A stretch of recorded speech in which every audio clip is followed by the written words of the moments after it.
네, 백분 토론입니다. 먼저 네 분의 토론자부터 소개해 드리겠습니다. 이번 19대 국회에 북한 인권법을 발의한 분이죠. 새누리당 윤상현 의원 나오셨습니다. 예, 안녕하세요. 윤상현 의원입니다. 예, 맞은편입니다. 민주통합당 최재성 의원 모셨습니다. 안녕하세요.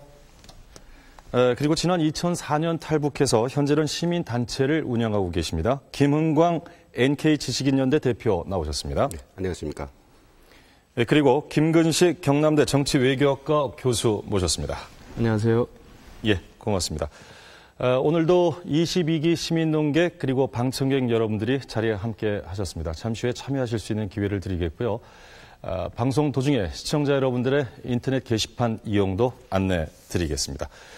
그러면 오늘 주제를 놓고 백분 토론, 본격적인 토론에 들어가도록 하겠습니다.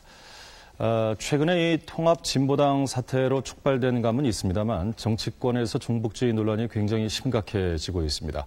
새누리당에서는 민주당의 이해찬 신임 대표에 대해서 종북 논란에 대한 입장을 밝히라라고 요구를 하고 있고, 또 반면에 이해찬 신임 대표는 이런 메카시즘에 대해서는 강력 대응하겠다라는 강한 발언을 계속 쏟아내고 있습니다. 이를 들고 일부에서는 이것이 연말 대선을 앞두고 여야 공히 어떤 그 지지층의 결집을 위한 정쟁 차원에서 종북 논란을 이용하고 있는 것 아닌가, 이런 시각도 있습니다. 오늘 현역 정치인을 두 분 모셨기 때문에 이 부분에 대해서 먼저 질문을 드리고 시작하겠습니다. 윤상현 의원께 먼저 드리겠습니다. 일단 저희 정치권이 가장 시급한 민생 문제, 먹고 사는 문제에 몰두를 해야 되는데, 정말 그런 문제를 가지고 토론을 해야 됨에도 불구하고 이렇게 늦은 시간에 참 종북 색깔 논쟁에 몰두하고 있다는 듯한 인상을 드려서 죄송스럽다는 말씀을 드립니다.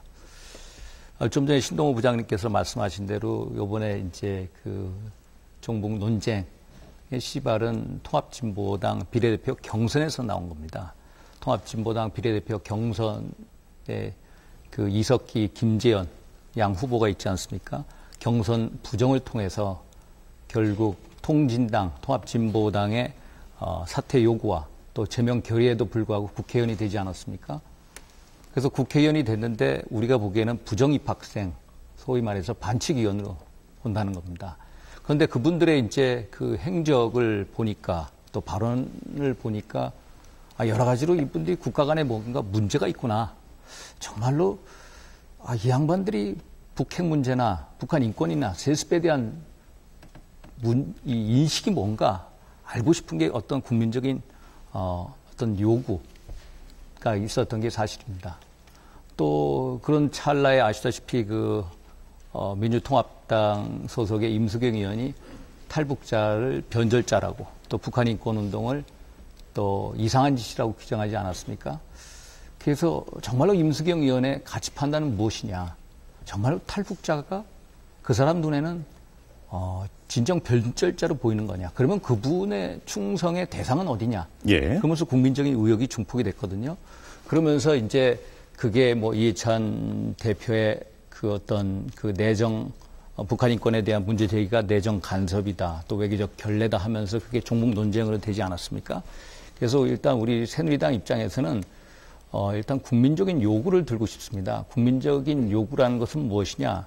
그분들의 어떤 이 국가관이 무엇인지 밝혀야 된다. 특히 문제시한 발언을 하신 분들은 당당하게 자기가 소위 말해서 북핵 문제라든지 북한 인권이라든지 세습이라든지 이런 문제에 대해서 당당하게 밝히고, 또 국민들은 당당히 요구할 권리가 있고 그분들은 당연히 답변할 의무가 있다, 이런 생각을 합니다. 정쟁보다는 국민적 요구에 의한 것이다라는 취지의 말씀이시고요. 예, 맞습니다. 최 의원께 드리겠습니다.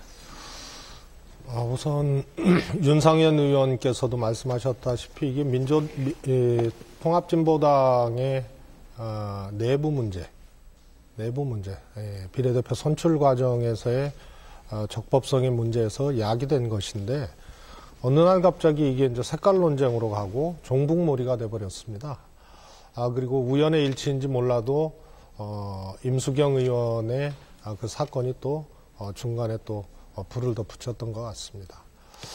저는 이번 색깔 논쟁은 여당의 계산된 행위다 이런 의혹을 지울 수가 없습니다.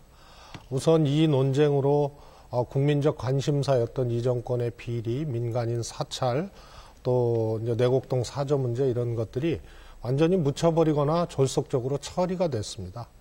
그리고 야당은 이 색깔 논쟁에 대해서 늘 피해의식이 있습니다. 그거는 대한민국 역사가 그것을 증거하죠. 해방 전부터 그랬고요. 해방 이후부터 사실 좌우익 대립이 있었던 것은 맞고요. 정통성이 없는 권위적인 정권이 통치수단으로 늘 색깔 덧씌우기를 진행을 했습니다. 김대중 노무현 정권도 늘 빨갱이라는 얘기를 들었어야 합니다. 저는 대한민국 국회의원 중에서 종북주의자가 누군지 또 간첩이 누군지 발언한 사람들이 책임지고 오히려 국민들 앞에 드러내야 된다고 생각을 합니다. 그러나 이 색깔 논쟁의 저희를 의심할 수밖에 없는 여러 가지 이제 정황들을 저희들은 우려하고 또 걱정하고 있습니다. 그래서 이 논쟁이 국민들이 국회라는 입법기관에 국민의 대표를 보내서 국민을 대신해서 심부름을 하는 것인데 이 입법기관을 대통령의 잣대나 혹은 여당의 절대 권력을 사실상 갖고 있는 사람의 잣대로 이것을 예단하고 마치 전 야권이 이런 종북주의자인 것처럼 국민들이 곡해하게 만든 것은 이번 기회에 드러내놓고 한번 규명을 해야 된다. 저도 그렇게 생각을 하고 있습니다. 예, 이 부분에 대해서 윤 의원님 반론이 있으신가요, 혹시? 예, 일단 우리가 이석기 의원, 김재현 의원, 임수경 의원을 우리가 얘기하고 있지 않습니까? 예. 이 국회의원입니다. 국회의원은 한마디로 헌법기관입니다. 헌법기관으로서 우리가 국회법 이 24조를 보면은 헌법기관으로서 당연히 헌법 존중의 의무가 있습니다.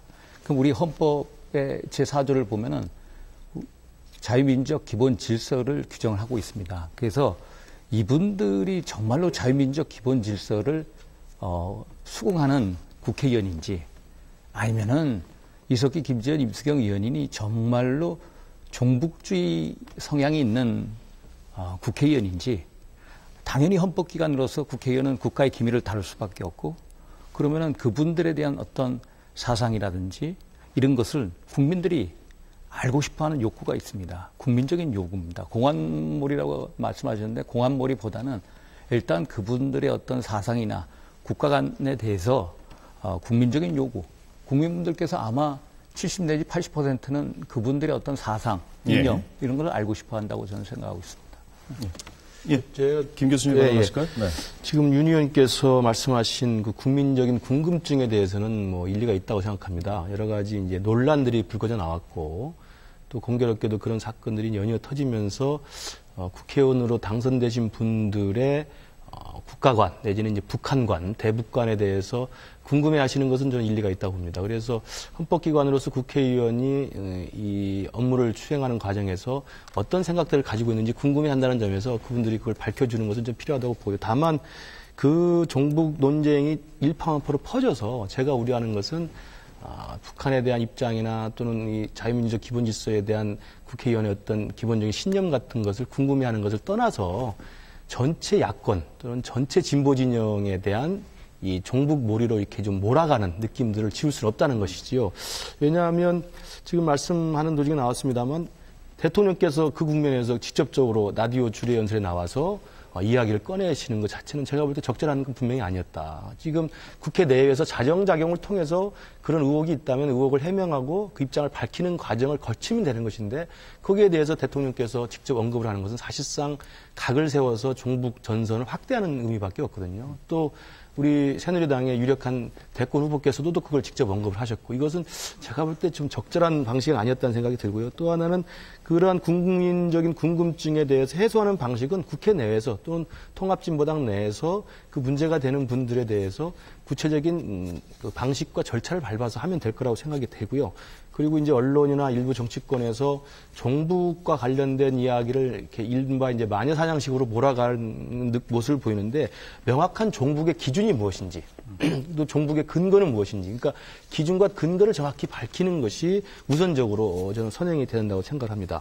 그리고 또 하나 이제 말씀을 드리면 윤 의원님께서 이제 국회의원이 헌법기관이기 때문에 자유민주적 기본질서에 합당한가를 좀 확인할 필요가 있고 궁금해한다. 뭐 100% 맞는 말씀이십니다. 그래서 대북관에 대한 의심을 받는 국회의원도 우리 문제지만 또 한편으로는 최근 며칠 전에 논란이 됐습니다만 우리 전두환 전 대통령이 육군사관학교에서 사회를 받는 모습이 논란이 되지 않았습니까? 헌법상의 쿠데타를 통해서 헌법적 질서를 유린한 그리고 법원에서 유죄 판결을 받았던 또 실형을 살았던 분이 우리의 군대를 지휘하는 젊은 생도들이 사회를 하는 이 장면에 대해서는 과연 이걸 자유민주적 기본질서에 합당한 것이냐라고 또다시 우리는 의문을 제기할 수밖에 없습니다. 그래서 저는 차제에 국회라고 하는 스스로의 자체의 어떤 내부적인 궁금증에 대한 어떤 해명 그리고 스스로 국가관이나 자유민주적 기본질서에 대해서 여야 모두 좀 새롭게 기준을 좀 한번 설정하는 것이 좋지 않겠나 생각을 해봅니다. 예, 맞습니다. 우리 교수님 말씀이 맞습니다. 이 종북이라고 우리가 얘기를 하고 있습니다만은 종북의 정확한 근거나 기준이 뭐냐? 종북하고 친북하고 방북하고도 우리가 구분을 못합니다. 어제 대선 후보들, 새누리당 대선 후보들이 뭐 북한 가서 한 행동이나 발언에 대해서 조평 통해서 공개적으로 까겠다, 공개하겠다라고 협박을 하지 않았습니까? 그래서 예를 들어서 뭐 새누리당 대선 후보라든지 과거에 김대중 노무현 대통령이라든지 아니면은 박지원 원내대표께서 북한을 가셨습니다. 북한을 왜 가셨습니까? 방북하셨죠. 또 남북 화해 협력을 위해서 가셨습니다. 남북 화해 협력을 가셨는데 그것을 종북몰이로 북한도 몰고 가고 있습니다. 그분은 방북하셔서 남북 화해 협력을 화북을 하기 위해서 갔는데 종북몰이로 몰고 가고 있다. 우리의 정치권의 논쟁이 너무 잘못된 방향으로 가니까 결국은 그 빌미를 주고 북한에서도 그걸 이용한다. 그래서 김근식 교수께서 말씀하신 종북의 근거가 뭐냐라고 말씀하시는데 저는 종북을 이렇게 생각을 합니다. 일단 대한민국 체제에 대한 부정을 하고 전복을 해야 된다. 이런 신념. 첫 번째. 두 번째는 북한 수령 독재체에 대한 맹목적인 추종. 두 가지 조건이 있어야 돼야 반드시 종북으로 우리가 규정을 지을 수가 있다. 그런 규정이 하나라도 조건이 성숙이 안 되면 종북으로 몰아서는 안 된다라는 말씀을 드립니다. 그리고 MB 대통령 말씀하셨는데 MB 대통령께서 물론 그분께서야 이제 대통령은 국가 안위를 책임지시는 분 아닙니까? 그러니까 요새 이제 정치권에서 나오는 여러 가지 발언들에 대해서 우려하시는 부분이 있었겠죠. 그래서 그런 말씀하신 걸로 저는 알고 있고요. 또 우리 유력한 새누리당 대선 후보 이제 박근혜 의원의 이제 그 말씀을 하시는데 그 말씀을 드리기 전에 제가 하나 도표를 하나 보여드릴게요. 예, 좀 짧게 정리 부탁드리겠습니다. 이게 조금 세워주시겠습니까? 예. 국회의원 사상 검증이 필요하냐에 대해서 지난 6월 4일 날 리얼미터에서 나온 여론조사입니다. 사상 검증이 필요하다고 답한 국민분들이 찬성한 68.3%, 반대가 18.3%입니다. 모른다고 하신 분이 13.4%. 결국엔 70 내지 80%의 국민적인 요구가 사상 검증. 사상 검증하면 얼마나 정말로 좀 거친 표현 아닙니까? 좀 무서운 표현입니다. 사상 검증을 요구를 하고 있습니다. 결국 국민적인 요구다. 국민분들이 국회의원이 국가관이 어떤지 알고 싶어 한다. 왜? 국민들이 불안을 느끼기 때문입니다. 예. 그래서 박근혜 대표께서 하신 말씀이 어떤 국민적인 불안해한다. 국회의원이 국가 안위를 다루는 국회에 있는데 국민들이 불안해하는데 결국 이석기, 김재현 두 후보에 대해서 말씀하신 겁니다. 이석기, 김재현 후보의 가장 큰 문제점은 반칙위원이고 부정입학생입니다. 그래서 벌써 여야 원내대표 간의 합의로 자격심사를 하자. 그런 그 단계까지 갔을 때입니다. 그래서 그 문제에 대해서 어떻게 생각하냐 질문을 받았습니다. 그랬더니 국민을 불안해하고 국가 간의 위험성이 있으니까 사퇴하는 게 옳겠다. 이런 식으로 말씀을 하신 거거든요. 그렇다고 해가지고 그걸 제명을 해라. 국가관 때문에 제명하라는 얘기가 제명이라는 것은 박근혜 대표가 제명하라고 해가지고 그분들이 제명 당하십니까? 그건 아닙니다. 여야 원내대표의 합의가 있어야 됩니다. 여야 원내대표의 합의. 여야 원내대표의 협의와 합의를 통해서 제명을 해야 된다. 그 제명의 그 안에 뉘앙스는 뭐냐면은 결국은 이석기 김재현 의원은 부정입학생, 반칙이연 그게 주된 논점이란다. 이 부분에 반론이 있으면 듣고 김은광 대표께서 좀 오래 기다리셨어요. 간단히 말씀드리겠습니다. 예. 지금 금방 윤 의원께서 말씀하신 국민적인 여론, 아까 제가 모두에 말씀드린 것처럼 전적으로 동의합니다. 지금 이 시국이 어수선하기 때문에 국민적인 차원에서 국회의원들의 정말 국가관, 대북관, 자유민주적 기본 질서에 대한 그 신념에 대해서는 검증을 해야 된다는 필요성을 느끼고요. 그런 면에서 높게 나왔다는 생각이 듭니다. 그 필요성에 대해서는 모든 저는 뭐 민주통합당이든 통합진보당이든 다 동의할 거라고 봅니다. 다만 그 사상 검증을 만약에 한다면 어떤 방식으로 어떤 기준을 가지고 할 것인가에 대해서 먼저 논의를 하고 해야 된다는 것이죠. 이것을 뭐 여론몰이라든지 과거의 행적 과거에 20년 전에 민주화운동 했을 때 뭐 했던 거 가지고 들춰내서 하는 거 정도로 이야기한다면 제가 볼 때 상당히 그 무모하거나 굉장히 그 죄가 없는 사람까지도 걸려 들어갈 수 있다 이런 면에서 이제 말씀을 드리는 거고요. 두 번째 말씀하신 그 박근혜 의원께서 말씀하신 그 내용은 그러니까 김재현, 이석기 의원이 당연히 부적 입학생의 논란 속에 지금 중심에 있죠. 따라서 통합진보당 내에서도 지금 진상조사위원회 결과가 있고 지금 또다시 그 진상조사위원회를 재조사하고 있지 않습니까? 그렇다면 그 내부에서 비례대표 후보로서의 선출 과정에 민주적 절차를 위반한 현격한 사유가 있다고 한다면 당연히 그건 뭐 그 내부에서 이건 부적 입학생이기 때문에 조치를 해야 되지만 그 부적 입학생이라는 자격에 대한 논란과 국가관이 의심스럽기 때문에 사퇴된다는 논란은 좀 다른 차원이라는 것이죠. 지금 우리가 논의가 되고 있는 이 지금 정치적 국면이 시작은 민주주의 절차를 어긴 가장 민주적인 문제에서 시작이 됐는데 선거 부정이기 때문에 지금은 가장 비민주적인 사상검증과 메카시즘 논란까지 번지고 있단 말이죠. 그래서 이게 조금 정치적 차원에서 좀 아이러니가 아닌가 하는 생각이 듭니다. 예, 알겠습니다. 뭐 하실 말씀은 이제 계속해서 진행을 좀 하도록 하고요. 김은광 대표께서는 최근 뭐 우리 정치권에서 이런 정북적인 논란이 나오고 있는 것에 대해서 또 탈북자 출신이시기 때문에 하실 말씀이 많지 않으실까 싶습니다만, 예, 어떤 의견이시죠? 네, 이 하원석에서 이 향기를, 꽃의 향기를 사실 맡기는 어렵습니다. 지나치게 그게 오래 있다 보면.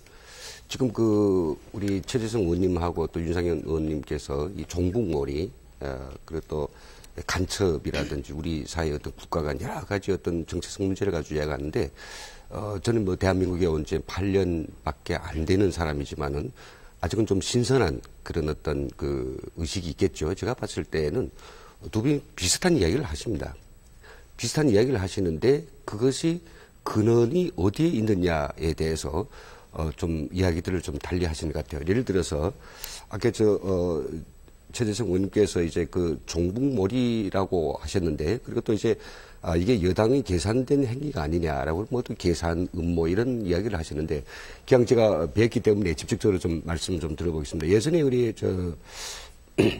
6월 8일에 우리 의원님께서 탈북자들은 이제 귀족 탈북자가 있고 일반 탈북자가 있다. 그 귀족 탈북자들 때문에 일반 탈북자들이 얼굴에 묵칠한다. 그러시면서 허요셉 씨의 그 임수경 씨하고 있었던 그 모든 일들이 좀 의도된 행위가 아니냐. 그리고 또 계획적인 행위냐 아니면서 음모를 이야기하시거든요. 근데 오늘 또 이제 제가 이야기 들어보면 여당이 계산된 행위가 아니냐. 근데 저희가 볼 때는 그런 게 아니지 않겠느냐. 그런 어떤 의문이 있습니다. 그래서 그 이야기에 대해서 혹시 뭐 말씀드릴 거 있으면 저는 좀 꼭 듣고 싶습니다. 우리 탈북자들 모두가. 예, 우선 뭐 말씀하시라 그러니까 질문을 하시는데요. 우선 제가 만약에 네. 대통령이나 집권 여당에 책임 있는 자리에 있는 사람이었으면 통합진보당의 당내 부정선거의 문제를 우선 그 문제를 가지고 지적하고 이야기하는 정도로 끝내는 것이 맞는 것 같습니다. 그리고 그 과정에서 일부 보수 언론에서 그 문제가 된 뭐 실명을 거론할 수밖에 없는데요. 우리 이석기 의원이나 또 김 의원에 대해서 행정 논란, 사상 논란을 제기를 했던 거거든요. 그걸 대통령과 집권 여당에 책임 있는 박근혜 전 대표 같은 분들이 받아 안아서 완전히 선거 부정 문제를 이념의 문제, 색깔의 문제로 완전히 종목을 바꿔버린 겁니다. 그런데 이것이 우리 한국 현대사를 통해서 살펴보면 얼마나 예민하고 또 민감하고 또 잘못 이것이 번지면은 국가적으로 얼마나 손실인지는 우리 역사가 입증을 하고 있습니다. 그래서 나는 섣불렀다. 이 점을 우선 지적하고 싶습니다. 또 체제에 대해서 우리 체제가 우월하고 경쟁력 있다는 것에 대해서는 통치자 스스로가, 대통령 스스로가 자신감을 가져야 되는데 실제로 대한민국의 정치권에 종북주의자가 있는지, 있다면 얼마나 있는지, 그리고 종북 세력이 더 걱정이라면 대한민국의 최고 통수권자인 대통령이 체제에 대해서 스스로가 불안해하고 못 믿는 거거든요. 그래서 이런 과정들이 저는 매우 정교하지 않았다. 그래서 이것이 그분들 스스로 갖고 있는 아주 냉전적인 사고나 이런 것들이 검증 없이, 자기 검증 없이 그냥 불쑥 나온 것이 아니냐. 이것이 일련의 과정에 대한 저는 설명이라고 보고요. 그 과정에 임수경 씨 문제가 터졌던 것입니다. 저는 귀족 탈북자라고 표현한 적이 없고요. 탈북 귀족이라는 표현은 했습니다. 대다수의 탈북자들이 어렵습니다. 정착하기 어렵고요. 문화적 갈등도 있고 또 우리 남쪽 사회의 편견도 있습니다. 그래서 이분들이 있는 반면에 절대 다수죠. 아주 극소수의 북한 체제의 억압과 이념적인 어떤 탄압으로부터 대한민국 품으로 온 분들이 여기서 또 다른 이념의 한 편이 되어서 앞장서고 있단 말이죠. 그리고 북한에서의 학력이나 자기 신분들을 속이고 이것이 정보당국의 이해하고 맞아떨어지면서 신분에 거품이 들어가고 그러면서 남쪽에서 나름대로의 상대적 출세 가도를 달리게 됩니다. 근데 이분들의 공통점이 뭐냐 하면 대한민국 사회의 수구 냉전적인 세력에 그대로 동조하고 있다는 것입니다. 그러다 보니까 이분들의 순수성을 의심받게 되고 다른 많은 일반 탈북자들이 피해 아닌 피해를 입게 된다. 이런 지적이고요. 백요셉 씨도 사실은 임수경 의원을 존경하고 광팬이라서 사진을 찍다가 이런 트러블이 났다. 그런데 탈북자 전체를 변절자라고 매도했다. 이런 취지의 글을 올린 거 아닙니까? 그러나 백요섭 씨의 페이스북이라든가 평소의 활동들을 쭉 보면은 임수경 씨를 종북주의자로 이미 규정을 했던 사람입니다. 그리고 아주 신랄한 비판을 했고요. 우리 정동영 장관이나 안철수 원장에 대해서도 상당한 비판을 가졌던 분이고 북한 실정에 대해서 강연을 다녔던 분이고 소위 말해서 반공 이데올로기나 이런 것을 확산시키는데 꽤 앞장서서 활동을 했던 분이죠. 그리고 그 사건이 일어났던 집은 이분이 출입하기 어려운 집입니다. 다시 말해서 민주 인사들이 주로 이제 가는 집인데 거기서 그랬다는 점, 또 녹음을 했다는 점, 이틀 후에 이것을 올렸다는 점, 이런 점들을 종합해 봤을 때 이분을 순수한 탈북자로 보기는 어렵고 냉전의 한편에, 냉전 구도의 한편에서 활동을 해왔던 소위 말해서 선택받은 탈북자 중에 한 분이었다. 이런 지적을 제가 했던 겁니다. 아, 네. 그렇지만요. 우리 의원님께서는 정말 대한민국의 의원님이시고, 의원님 한마디 말씀은 사실 그 영향이 크지 않습니까? 물론 탈북 귀족이라고 하신 그런 사람이 뭐 의원님 생각하시기에 몇 명이나 되는지 잘 모르겠습니다만은, 절대다수 우리 탈북자들이 생각할 때는, 우리의 어떤 사회에 귀족이 따로 있고 일반인이 따로 있다고는 한 번도 생각해 본 적이 없거든요. 혹시나 의원님 생각하시기에 이 사람은 좀 일반 탈북자들이 열심히 현장에서 일하고 있는 그런 모습하고는 좀 다르다. 실례를 들어서 뭐 이 사람은 글을 쓰고 좀 많은 어떤 것들을 가져갈 수 있었다라고 하는 그런 의미 연상인지 모르겠지만 귀족이라고 붙임으로 해가지고 사실은 뭐 적지 않게 북한 민주화를 위해서 활동하는 적지 않은 어떤 이런 시민 NGO들, 탈북 NGO들인 경우에는 상처를 입죠. 그 이야기가 다시 거슬러 가지고 의원님께서 이제 2008년 11월 27일 날에 하셨던 이 삐랄 뿌리는 단체에 대해서는 매국 단체라고 하셨던 그런 이야기하고 또 연을 맺는다는 거죠. 그리고 이제 허여셉 씨 이야기에서는 뭐 어느 정도 이제 하신 말씀이 약간 좀 맥이 있는 것 같지만은 그래도 그 본인이 한 의견을 어느 정도 우리가 존중할 필요가 있다는 거죠. 본인이 뭐 거기에 가서 의도적으로 대기하고 있다가 오시는지 안 오시는지 언제 어떻게 알겠습니까?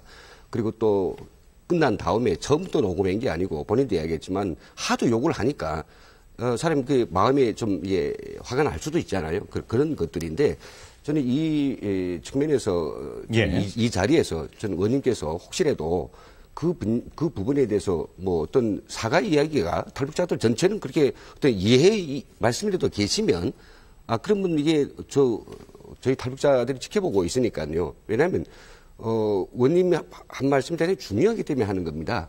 예. 예, 오늘 뭐 질문하러 나오셨는지 토론하러 나오셨는지 잘 모르겠는데요. 예. 저는 누구보다도 탈북자분들이 대한민국에 정상적이고 안정적으로 안착하는 것에 대해서 동의하고 또 심부름하고 함께 애쓸 용의가 있는 사람이고요. 제가 국회 외통위도 활동을 했고 정보위원회 또 야당 간사로 18대 때 활동을 했습니다. 그런데 제가 지적하는 것은 이 냉전구도 분단구도의 한편에 서서 지나치게 이 편향된 활동을 하는 분들의 그 점을 지적을 하는 것입니다. 2008년도도 그렇습니다. 야당뿐만이 아니고 여당 그리고 정부의 대북 비라 살포에 대한 관점은 컨센서스가 있었습니다. 자제하라. 야당은 하지 마라. 정부는 바람직하지 않고 부적절하니까 자제해라. 하지 말라는 것이었습니다. 이분들이 1달러와 이 소위 말해서 북한을 자극하는 비라를 풍선에 싣고 날렸죠.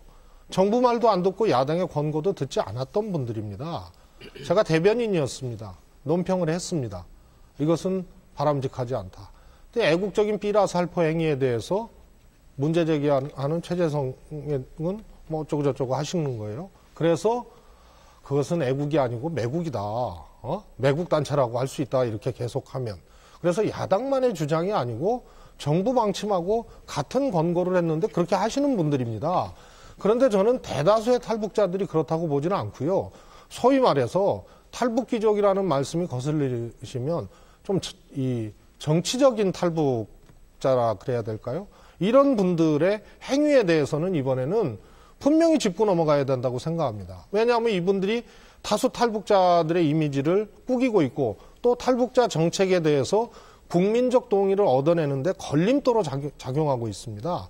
지금 인터넷상이나 SNS상 또 저 개인에 대해서 예. 고소하고 고발하고 뭐 입에 담지 못하는 얘기를 하는데요. 제가 보기에는 이분들이 남쪽에 와서도 또 다른 이념의 포로가 됐기 때문에 이번 개제의 그 문제는 절대 다수의 일반 탈북자 문제하고 달리 보는 국민적 안목을 이번에 제시를 해야 된다. 그런 의미입니다. 예. 오늘 보니까 최재성 의원님 변론하러 나오신 것 같아요. 오늘 반론의 장을 주시는 것 같아요. 아까 이제 한두 가지 말씀드리고 갈게요. 일단 박근혜 의원의 어떤 국가 간 문제 나왔습니다만은 국가 간이 의심스러운 사람, 국민을 불안하게 하는 사람들은 국회의원이 돼서는 안 된다. 일반론적인 얘기를 한 겁니다. 박근혜 의원도 헌법기관입니다. 헌법기관으로서 일반론적인 얘기를 하고 그거에 대한 근거는 국민분들이 불안해하시기 때문에 국민 요구다. 그런 쪽에서 말씀하신 거고 예. 그 이상도 그 이하다 아니다. 그래서 그렇게 말씀을 드리고요.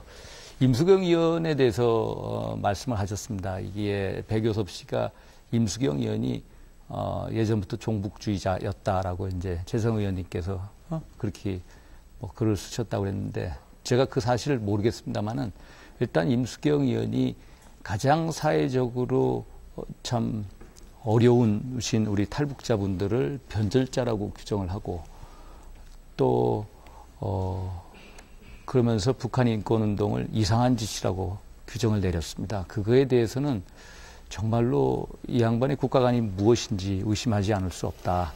제가 아까 말씀드린 종북의 그 두 가지 기준을 말씀드렸잖아요. 만약에 임수경 의원이 정말로 대한민국 체제를 부정하고 전복을 할 생각이 있고 또 수령 독재 세습 체제를 맹목적으로 추구하는 사람이라면은 종북주의자겠죠. 그러면은 임수경 의원이 지금 해야 할 일은 정말로 정정당당하게 나와서 백요셉 씨하고 탈북자하고 국민들 앞에 진정성 있는 사과를 하는 게 급선무다. 이런 생각을 말씀드리고 싶습니다. 특히 예를 들어서 좀 안타까운 것은 이제 이런 임수경 의원의 어떤 탈북자 비하 발언이 나왔을 때 민주당의 우리 최재성 의원님 같이 양심 있는 분들, 세력들이 나서서 이거 잘못된 발언이다. 뭔가 이런 발언을 해서는 안 된다라든지 좀 당내에 정화 기능이 있고 또 그것을 스스로 매듭 짓고 갔어야 되는데 스스로 예. 매듭을 짓고 이렇게 막 옹호하는 쪽으로 가다 보니까 그게 또 일파만파로 더 커지지 않았나 이런 안타까움이 드는 게 사실입니다. 이 문제는 당내 문제니까 예. 제가 한 말씀 드리겠습니다. 우리는 임수경 의원의 발언에 대해서 적절하다고 얘기한 사람이 없습니다. 다만 임수경 의원에 대한 국민적 문매가 의원으로서의 어떤 품이나 이런 것을 상실한, 다시 말해서 거친 언사라든가 부적절한 언사에 대한 지적이냐, 아니면 임수경 의원의 사상에 대한 지적이냐, 이 문제는 좀 분간해야 된다.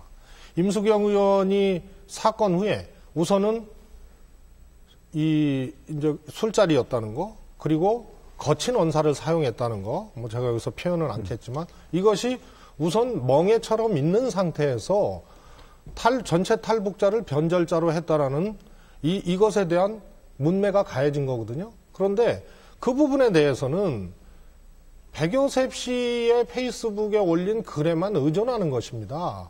임수경 씨는 지금도 하태경 씨라는, 이분은 북한뿐이 아니고 우리 대한민국에서 태어나서 학생운동 하시다가 이제 북한 인권운동 하신다고 하고 지금 한나라당 이제 국회의원이 됐죠. 새누리당의 의원이죠. 새누리당이요. 이분에 대해서 변절자라고 얘기한 것이지 북한 이 탈북자들 전체를 변절자라고 한 것이 아니라는 주장이고요. 지금 그 증언도 나오고 있습니다.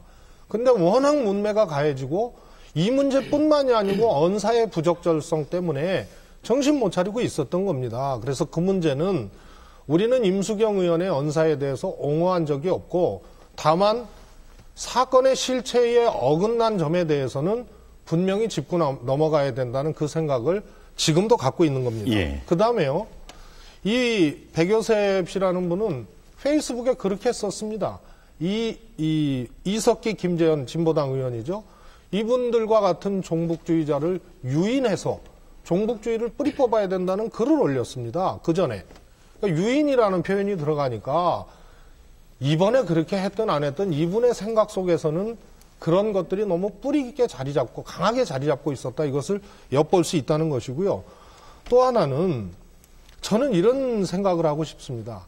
국민들이 국회의원의 사상에 대해서 검증하고 싶어 한다. 아까 여론 수치를 제시를 했는데요. 아니, 제가 일반 국민이라도 그거 해야지 이렇게 대답을 할 겁니다. 하지만 누가 어떤 방식으로 이런 문제에 대해서는 다 생각이 다르거든요. 저는 박근혜 대표가 국가관을 얘기한 거에 대해서 개인적으로는 그분께는 죄송하지만 도저히 인정할 수 없는 개인의 가치관이 있습니다. 역사관이 있습니다. 5.16 쿠데타를 구국의 혁명이라고 얘기하신 분이 그거는 헌법에 위배된 거고 변란이거든요. 그렇게 규정돼 있고 역사적 평가가 끝난 것인데 그것을 국익의 혁명이라고 얘기하신 분에게 국가관에 대해서 저는 하등의 질문받을 저 스스로가 이유가 없다고 생각합니다. 그래서 이것이 설익은 과정에서 여기까지 진화된, 그리고 스스로들의 내재된 이런 세계관이라든가 이런 것들이 그대로 권위적으로 발현된 결과다. 이걸 말씀드리고 싶고요. 예. 마지막으로 저는 임수경 의원이 얘기한 북한 인권운동에 대해서 폄훼한 것에 대해서는 제가 그런 표현까지 쓸지는 모르겠지만 저는 좋은 평가를 하고 싶지는 않습니다. 탈북하신 일부 분들의 인권운동이라고 하시는, 뭐 전부는 아니겠지만 그 방식과 행태와 내용에 대해서 저는 동의할 수가 없습니다. 왜냐하면 그것이 북한의 인권을 개선하기는커녕 오히려 더 폭압적인 상황으로 몰고 가거나 한반도의 다양한 조건과 환경들을 전혀 외면한 자기 화풀이식의 그런 것으로 해석되어질 수도 있는 것이기 때문에 예. 그 인권운동에 대한 평가는 저는 임수경 의원의 관점도 있고 저 최재성의 관점도 있고 윤상현 의원의 관점도 있기 때문에 그것은 문매를 때릴 대상은 아니다. 저는 그렇게 생각을 합니다. 일단 제가 이제 최재성 의원님 말씀 중에 저희가 지금 얘기하는 것은 종북 논란 속의 국가관을 얘기하고 있거든요. 그런데 이제 5.16 박근혜 대표의 뭐 5.16까지 나가니까 우리가 축구장에서 축구 경기를 하고 있는데 지금 야구 얘기가 나오는 듯한 그런 느낌을 받고요. 그거는 박근혜 이제 대선 후보한테 직접 5.16 혁명에 대한 국가관이 뭐냐, 가치 판단이 뭐냐 물어봐야 될 대목이라고 생각을 합니다. 그리고 임수경 의원 말씀하셨는데 임수경 의원이 백요셉 씨하고의 그 뭐 유인 뭐 이런 여러 가지 또 이 변절자로 얘기한 것은 탈북자가 아니라 하태경 의원을 얘기한 거다. 예. 새누리당으로 간 하태경 의원을 얘기한 거다. 그런데 저는 그거를 진정성 있게 보지는 않습니다. 저는 솔직하게 하태경 의원을 변절자로 보기보다는 정말로 탈북자를 변절자로 얘기했을 것이다라고 추론을 하는 사람입니다. 그 문맥상. 그런데 하여튼 간에 백요셉 씨가 거짓말을 했으면은 만약에 거짓말을 했으면은 임수경 의원이 당당하게 나와서 명예훼손죄로 걸면 되는 거고요. 또 본인이 임수경 의원이 잘못을 했으면은 당당하게 나와서 국민 앞에 또 탈북자 앞에 또 그 백요셉 씨하고 토론하고 또 인권운동가들하고도 같이 토론하고 얘기하면 논란이 이제 예. 끝이지 않을까 이런 생각을 해봅니다. 네, 김 교수님. 예. 갑자기 이제 우리 최재성 의원 또 탈북 귀족 발언에 대한 또 논란이 있었고 임수경 의원까지 이야기가 나왔는데요. 저는 좀 약간 떨어져서 본 제3자 입장에서 보면 이 탈북하신 분들이 남쪽 사회에 와서 정말 거칠게 힘들게 살고 계십니다. 이미 북쪽에서도 정말 어려운 삶을 사셨고 사선을 넘나들면서 겨우겨우 남쪽으로 자유를 찾아서 오셨는데 남쪽에 굉장히 많은 어려움이 있죠. 취업의 문제도 있고 가치관의 문제나 문화의 차이도 있고 차별의 문제도 있고 그래서 굉장히 어렵게 하루하루 살아가시는데 대다수의 분들은 그 가운데서 열심히 살고 또 열심히 또 정착을 하고 노력을 하고 있습니다. 그러나 이제 그 최재성 의원께서 말씀하신 탈북 귀족이라고 개념하시는 분들에 대해서는 뭐 정확한 표현인지는 잘 모르겠습니다만 그 일부 탈북에서 남쪽에 정착하신 분들이 생업에 종사하거나 취업을 통해서 안정적인 남쪽에서의 자유인으로서의 삶을 하시기보다는 남쪽에 존재하고 있는 이미 남남 갈등이라는 정치적 전선이 있지 않습니까? 그러니까 남쪽의 정치권에서는 이미 북한 문제에 대해서는 이미 정치적 전선이 이미 확고하게 형성이 돼 있죠. 이른바 남남 갈등이라고 하는. 그 남남 갈등이 한편에 서서 또 이쪽까지 와서 정치화되는 모습들이 분명히 있는 건 사실입니다. 일부의 분들에 한해서 이제 제가 볼 때는 그런 탈북자분들이 남쪽에 와서 자유를 찾아서 한 일상인으로서의 안정적인 삶을 사시는 분도 계시지만 대다수 분은 그렇습니다만 일부 소수 분들이 만약에 정치화돼가지고 정치권에서 형성해 놓은 그런 정치적 전선의 한편의 볼모가 되신 듯한 짓을 하는 것을 아마 최재성 의원께서 예. 그 탈북 귀족이라고 표현하는 거라고 저는 이해를 하고 싶습니다. 그 표현의 적절성에 대해서는 탈북자분들께서 좀 섭섭해 하시더라도 그렇게 좀 맥락을 이해해 주시고요. 예. 임수경 의원의 그 경우는 제가 볼 때는 술자리에서의 실수인 것은 분명합니다. 왜냐하면 국회의원 신분으로서 아무리 어떤 경우라도 그런 거친 언사를 하는 것에 대해서는 제가 볼 때 문제가 있다고 생각이 들고요. 또 그 부분에서는 임수경 의원 스스로도 저는 해명을 하고 사과를 한 것으로 제가 알고 있습니다. 그리고 민주당 내에서도 그런 행동에 대해서 적절치 않았던 것으로 이미 지적을 했고요. 다만 그런 임수경 의원의 탈북자에 관련된 술자리에서의 발언이 일파만파로 퍼지면서 임수경 의원조차도 이제 통합진보당의 이석기, 김재현 후보의 종북 논란에서 이제는 민주통합당도 종북주의자가 있구나라고 하는 여론몰이로 갔던 건 분명한 사실인 것이죠. 그래서 87년에 임수경 의원이 북에 가서 어떤 짓을 했다, 누구를 만났는데 어떻게 했다, 아버지라고 불렀다, 돌아와서 어떤 행동을 했다, 이런 것들이 막 이제 파헤쳐지는 거거든요. 그래서 제가 볼 때는 국회의원으로서 술자리에서 적절치 못한 행동과 언사를 했던 것에 대해서는 스스로도 반성하고 있고 민주통합당에서도 안타깝고 생각하고 있기 때문에 예. 그것으로서 문제는 일단락 될 수도 있었는데도 불구하고 이것이 통합진보당에서 민주통합당으로 이 종북정선이 확대되는데 제가 볼 때는 적어도 언론의 기획이나 의도는 있지 않았느냐 생각이 들고요. 따라서 임수경 의원의 종북 논란에서는 제가 증언할 수 있는 게 있습니다. 2001년도 8.15 남북 공동회의소 할 때 제가 남쪽에 이 시민대표단으로 해서 제가 일원으로 북쪽에 평양에 간 적이 있는데 그때 임수경 의원이 같이 갔었습니다. 그래서 고려호텔에 들어갔을 때 저희들도 한 100여 명 이상 고려호텔에 들어갔습니다만 우리들은 쳐다보지도 않습니다. 임수경 의원이 들어가자마자 고려호텔에 있는 수많은 그 북쪽 사람들이 임수경 의원을 그때는 의원이 아니지만 임수경을 환호했습니다. 예. 여전히 통일의 꽃이라고 인기가 대단했던 것이죠. 임수경 씨는 그때 굉장히 당황했고 왜냐하면 그 87년도에 그 북에 갔다 온 다음에 여러 가지 개인적인 상처나 이런 것들을 다 극복하고 이제 한 자연인으로서 북에 간 건데 그런 또 막 환호를 듣고 나서 제가 개인적으로 옆에 있었으면 굉장히 당황했습니다. 당황했고 그게 굉장히 부담스러워했습니다. 그래서 제가 볼 때는 임수경 의원이 북한을 찬양하거나 북한 체제를 정말 너무 좋아서 가서 그쪽이 너무 남쪽보다 편안하다고 생각한 적은 절대 아니었고요. 오히려 북쪽 사람들이 그렇게 환호하는 것에 부담스러워했고 또 하나는 예. 많이 언론에도 나왔습니다만 임수경 의원이 그때 평양 축전에 청년학생 축전에 가가지고 북에서 보여준 그 활발한 모습, 당당한 모습 자유로운 모습이 오히려 북에서 남쪽으로 오신 자유를 찾아오신 분들한테 많은 기폭제가 된 거 아닙니까? 그 자체만으로도 임수경 의원의 행보나 그 당시 행적은 종북과는 전혀 거리가 먼 것이고 북한 내의 체제 개혁 세력이나 북한 내의 개혁 개방을 오히려 촉진하는 촉매제 역할을 했던 것입니다. 그래서 그런 면에서 보면 임수경 의원의 종북 논란은 내가 갑자기 좀 과장된 것이고 한 개인의 술자리에서의 좀 실수 이런 것을 좀 봐주는 게 참 지금 그 최재성 의원과 김근식 교수님의 발언 중에서 이 탈북자 관련해서 좀 두 가지 지적을 하셨는데 이게 좀 놓치기가 좀 그래서요 좀 짚고 넘어가야 될 것 같습니다. 첫째는 지금 그 탈북자들이 대한민국에 와서 이미 형성되어 있는 이념적 정쟁 속에 한 축을 담당하면서 남남 갈등을 더 부추기는 데 역할을 하고 있다. 뭐 이런 지적이 하나 있었고요. 또 하나는 이런 그 탈북자 단체들이 대북 지원 활동이랄지 여러 가지 활동을 하는 것이 오히려 남북 관계에 좋지 않다. 북을 자극하는 경향이 있다라는 취지로 지금 말씀을 하셨거든요. 두 분이 공약 한 가지씩. 그래서 이 두 부분에 대해서 어떻게 생각하시는지 좀 듣고 싶습니다. 네. 그 김근식 교수님께서 말씀하신 것처럼 뭐 이게 일부 탈북자들이 좀 정치화되고 있다. 정치적 현상에 너무 관심을 가지고 있다라고 이제 말씀하시는데 저는 뭐 거기에 대해서 예스라고 말씀드리고 싶습니다. 근데 그 저희가 이제 그 북한 인권 문제, 저희들이 문제입니다. 저희 형제들이 문제고요. 뿐만 아니라 북한 체제에 대해서 지금 남한 사회가 가물론박하는 이 현상 자체는 저희들은 너무나도 당황스럽게 그지없다는 거죠. 최소한도로 우리가 보고 왔던 북한의 진실들이 여기 팩트가 돼서 어떤 논의의 그런 근거를 이루고 있다면 저희들도 열심히 이 자본주의에서 배우고 일해가지고 부자가 돼서 고향에 가서 어떻게 잘 꾸리겠는지 그런 것만 신경 쓰면 되겠는데 저희 귀를 거스리고 저희들이 봤던 그 진실하고는 다른 이야기들이 이 사회에서 많이들 나오기 때문에 그래서 저희들이 할 수 없이 그건 아니다라고 이야기하는 것이고 또 여기에 지금 뭐 삐라를 뿌린다든지 아주 극단적인 어떤 이런 북한 민주화 활동을 하시는 분들이 있습니다.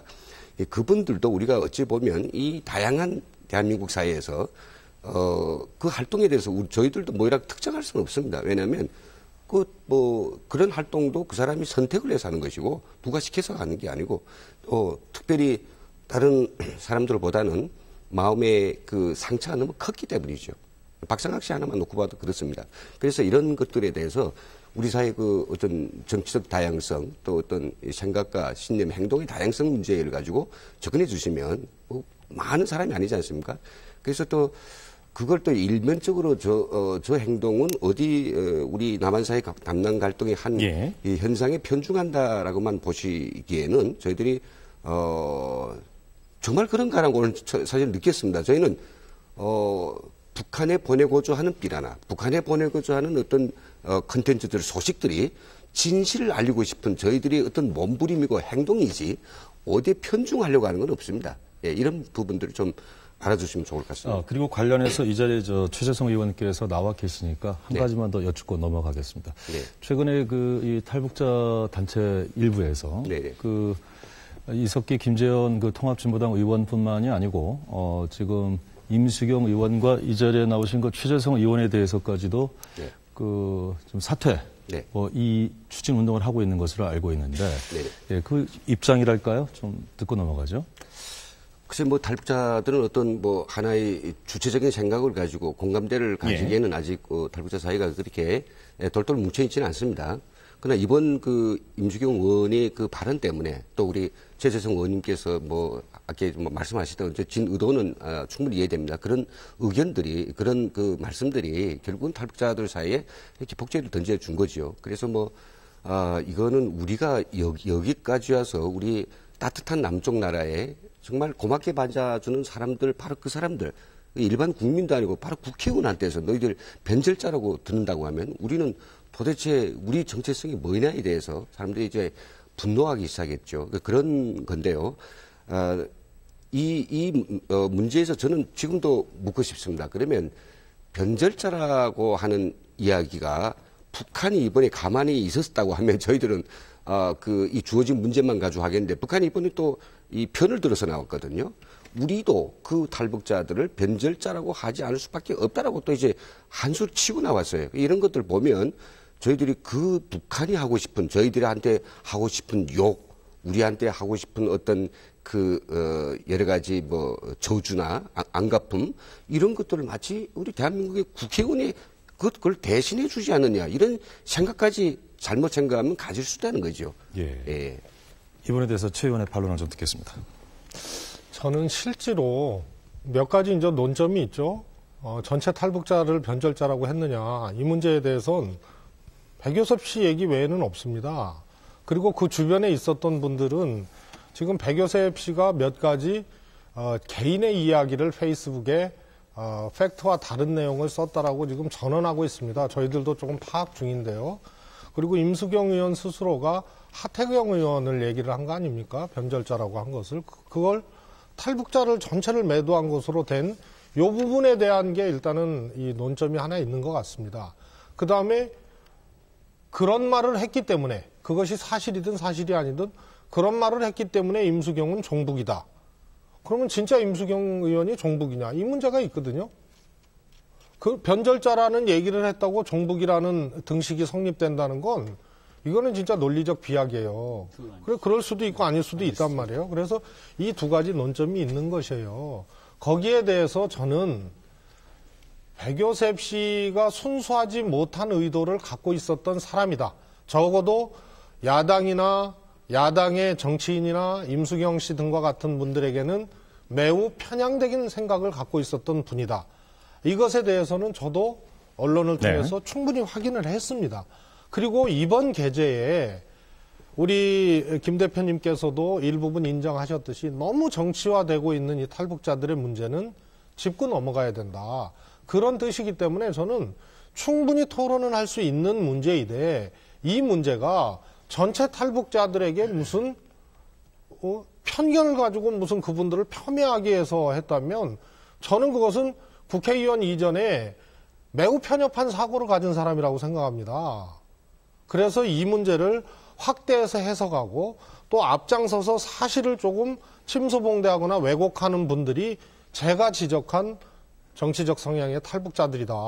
이것을 저는 더 강조드리고 싶습니다. 알겠습니다. 저희가 지금 잠시만요. 종북 논란에 관해서는 이야기를 하고 있고요. 이제 잠시 후에 이 종북 논란에 이어지는 그 북한 인권법에 관한 이야기를 좀 해보려고 하는데 넘어가기 전에 김우식 교수님께 한마디 여쭙고 좀 지나가도록 하죠. 네. 최근에 이 종북 논란과 관련해서 뭐 사상 검증에 대한 그 부당함을 주장하는 분들도 있고요. 또 아까 윤석열 의원께서는 구체적으로 사상 검증에 70% 가까운 국민들이 찬성하고 있다는 자료까지 지금 제시를 하셨습니다. 지금 양론이 충돌하고 있는데 가령 예를 들어서 정치인에게 한 자연인에게가 아니고 정치인에게 북한의 3대 세습 문제라든가 인권 문제라든가 핵 문제를 지적하는 것을 두 가지 시각이 있습니다.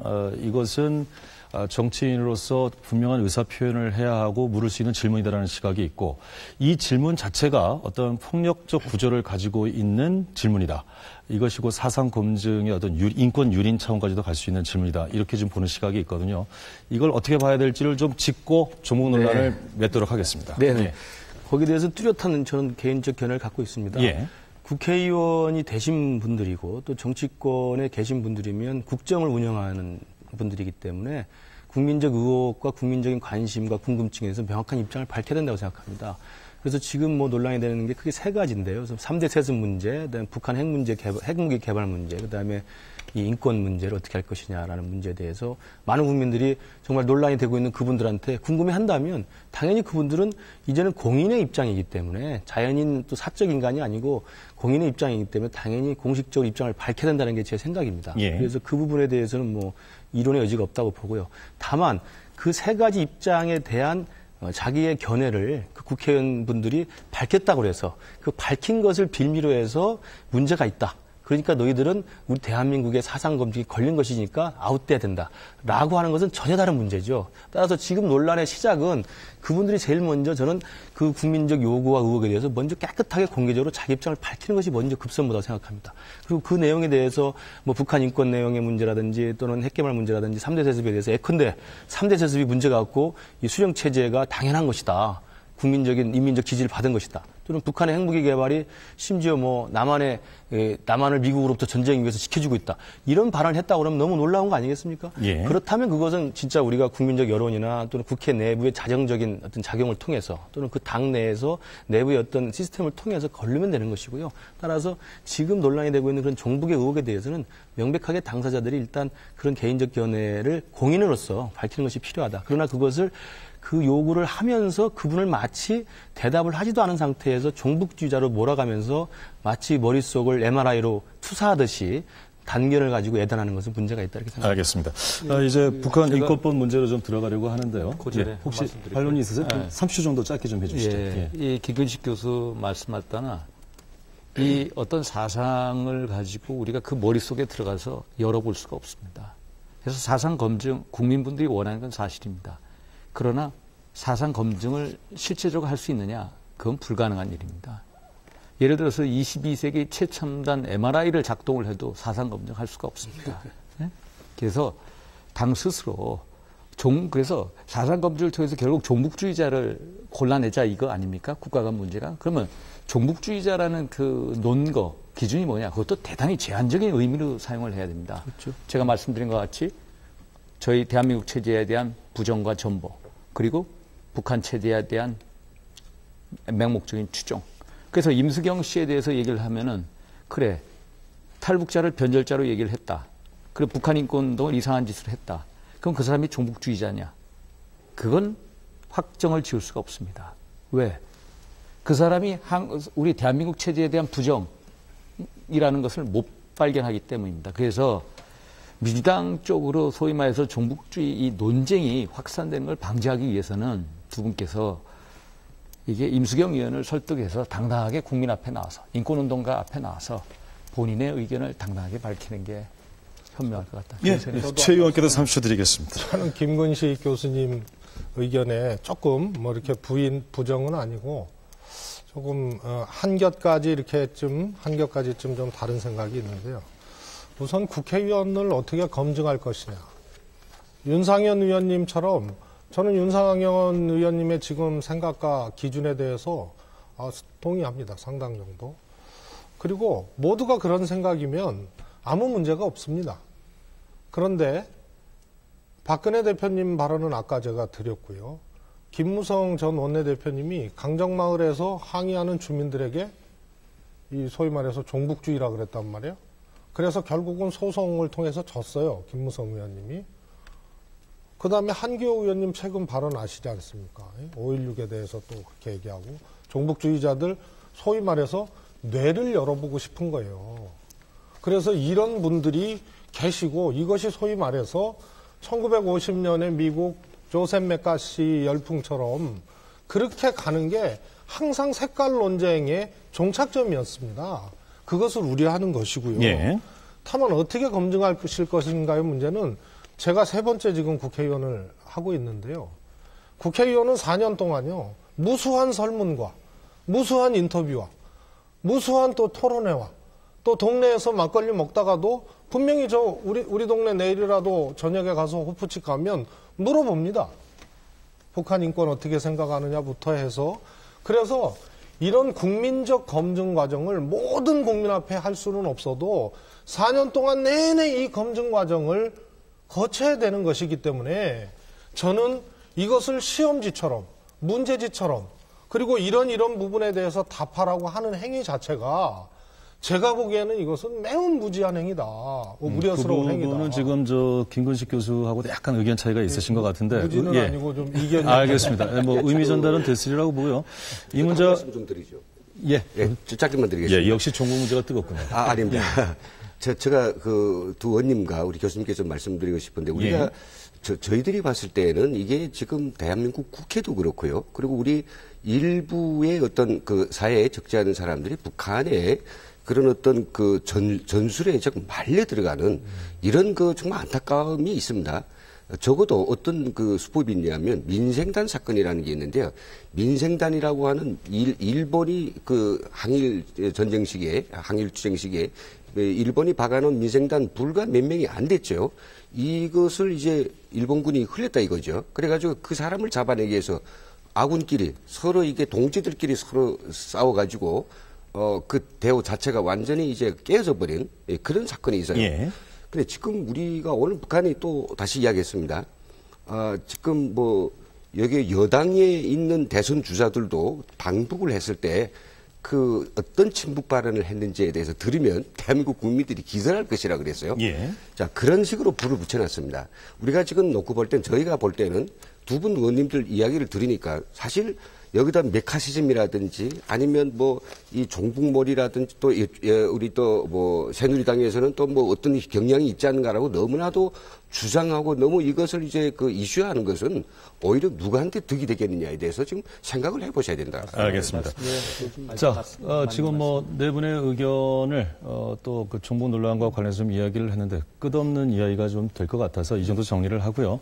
이런 종북 논란이 뜨거워지고 입장차가 큰 가운데 지난 3일이었습니다. 윤석열 의원께서 예, 북한 인권법을 발의를 하셨습니다. 그런데 이 뭐 저 시점 때문인지 왜 하필 이 시점에 북한 인권법 발의냐라고 또 이런 시각에서 보는 사람들도 있거든요. 그래서 그 부분에 대한 말씀 좀 듣고 시작하죠. 북한 인권법을요. 예. 제가 북한 인권법을 18대 국회에서 발의를 했습니다. 그게 이제 국회에서 통과를 못했거든요. 그래서 저 스스로 개인적인 숙제라고 생각을 합니다. 그래서 19대 국회에서 가장 먼저 그 숙제를 풀어야 되겠다 해서 그 북한 인권법을 발의를 하게 되었거든요. 그게 또 이 종북 논란하고 맞부딪히면서 이제 여러 가지로 뭐 비화되는 면이 있었습니다만은 북한 인권이라는 게 결국 우리가 그동안에 너무나도 오랫동안 인권 문제에 대해서 귀를 닫고 눈을 감고 입을 닫고 있었거든요. 그런데 우리가 북한 주민도 결국은 헌법상 대한민국 국민이라고 합니다. 그런데 북한 주민들이 어떻게 삽니까? 우리도 헌법상 이 북한 주민, 국민이라고 하는 북한 주민에 대해서 기본권 확보, 보장하는 의무가 있습니다. 그런데 북한 주민들이 어떻게 삽니까? 얻어맞고 또 굶어 죽고 또 얼어 죽고 있습니다. 그래서 그것을 우리가 동포로서 가만히 보고 있을 수 있을까? 우리가 뭔가 나서야 된다. 그러기 위해서는 우리가 북한 인권도 개선을 하고 또 대북 인도전 지원을 하고 또 그런 걸 하기 위해서 북한 인권 개선을 위해서 사회적인 역량도 결집하고 국내 인프라도 구축을 하고 그러기 위해서는 뭔가 우리가 지속적으로 해야 되지 않겠나. 북한 인권 개선을 위해서 제도화시키고 체계화시켜야 되지 않겠나. 예. 그래서 북한 인권법을 발의를 하게 되었습니다. 이에 대해서 그 민주당의 박지원 원내대표는 아직 그 북한 인권법 불필요하다. 또 이해찬 신임 대표 같은 경우에는 이 북한 인권법이 곧 외교적 결례고 내정 간섭이다 이런 발언을 하신 바가 있죠. 말씀 좀 추가적으로 듣겠습니다. 북한 인권 문제는 굉장히 고차원적인 방정식을 푸는 문제입니다. 예. 잘못 건드리면 북한 인권 상황이 개선되기는커녕 오히려 더 폭압이 강화될 수도 있고 또 남북 관계에 또 악영향을 미칠 수도 있습니다. 그래서 인권이라는 보편성과 한반도의 특수성이 충돌하는 문제입니다. 여기서 균형 감각을 가져야 됩니다. 또 북한이라는 세계에서 가장 특수한 형태의 국가가 우리 앞에 있는 것이고요. 그런데 인권을 개선해야 될 주체도 탄압의 당사자이면서 개선해야 될 주체도 북한이라는 거죠. 그런데 우리 대한민국의 통치 행위가 미치지를 못합니다. 미국과 일본도 인권법을 만들었지만 실효적이지가 않습니다. 미치질 못합니다. 그래서 남북관계의 발전이라는 이 수레바퀴와 북한 인권의 개선이라는 이 수레바퀴를 동전의 양면으로 봐야지 먼저 인권을 개선하고 그러면 남북관계가 발전될 것이다라든가 그 다음에 먼저 평화를 선 구축하고 인권을 개선해야 된다는 이런 이분법적인 논리는 통용되지 않는 매우 어려운 방정식입니다. 그런데 마치 야당이 북한 인권 개선 문제에 대해서는 반대를 하는 것처럼 국민들이 이제 곡해를 하시는 건데요. 저희는 우리 헌법적 가치와 또 아까 말씀드렸던 북한 인권 문제의 이런 매우 복잡한 상황들을 충분히 파악해서 저희도 북한 인권에 관한 법률을 냈습니다. 이것이 양당 간에 합의를 못 보고 있는 상황이지 새누리당이 냈는데 우리는 인권법을 반대하는 상황이 아닙니다. 우리 윤상현 의원님 제가 개인적으로도 좀 이렇게 평가를 이렇게 높게 해드릴 수밖에 없는 활동을 하고 계신 분인데요. 윤상현 의원님의 법안의 취지에 대해서, 뜻에 대해서는 충분히 이해를 합니다만 어떤 원칙과 어떤 분석법을 갖고 어떤 정책을 갖고 이것을 할 것인가의 문제에 대한 뭐라 그럴까요?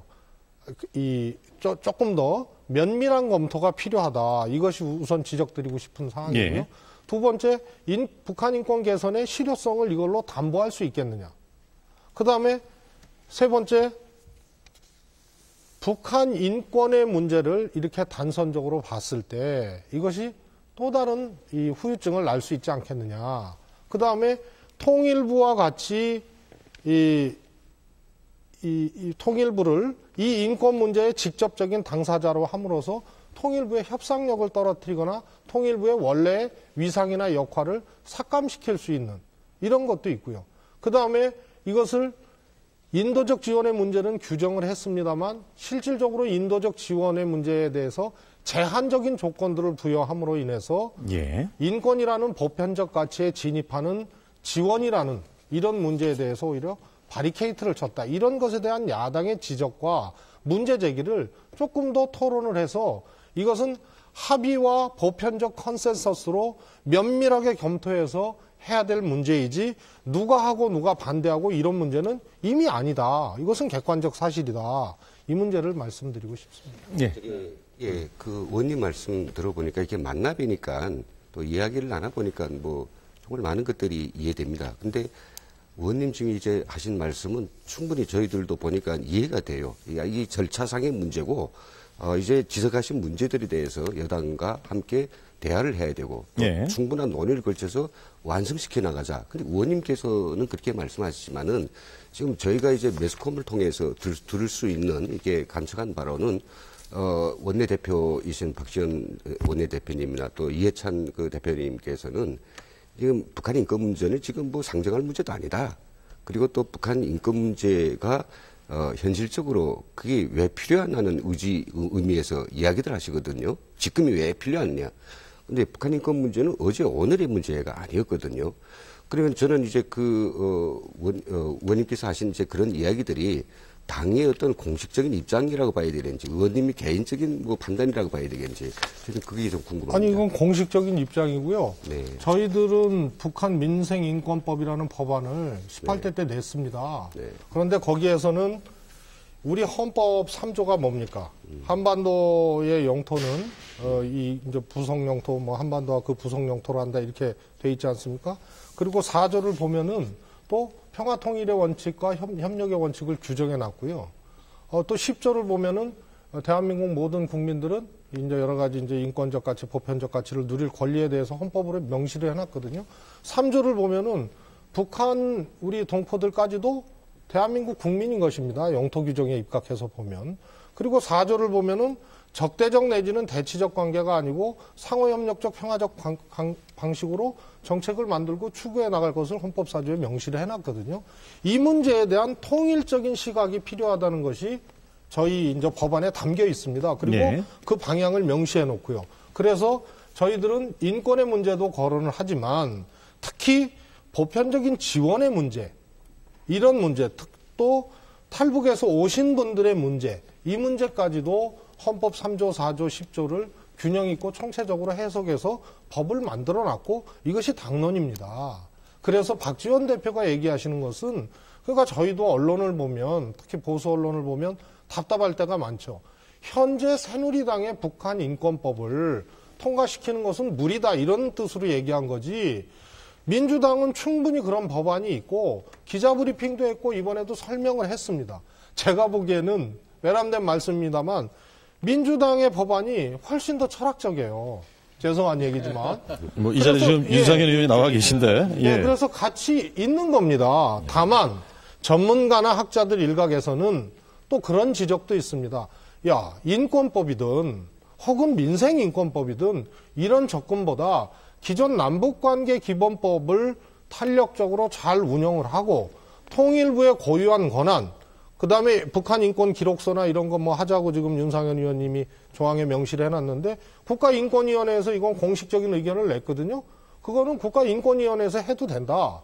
그래서 남북관계 기본법을 확장적으로 해석하고 탄력적으로 집행하는 것을 원칙으로 하고 통일부의 원래의 위상과 역할에 맞게 국가인권위원회의 위상과 역할에 맞게 하면 된다라는 이제 주장도 있는 것입니다. 이 세 가지가 지금 더 있겠습니다만 주로 현존하는 여당의 법안과 야당의 법안과 또 다른 전문가들의 법안이 별도로 필요 없다는 논리와 이런 것들이 공존하고 알겠습니다. 있는 거지 이 상황에 대해서 부인하고 있는 것은 아닙니다. 지금 아마 이 논의가 자연스럽게 이제 반론을 하시겠습니다만 실효성에 대해서 문제 제기를 좀 크게 하셨거든요. 예.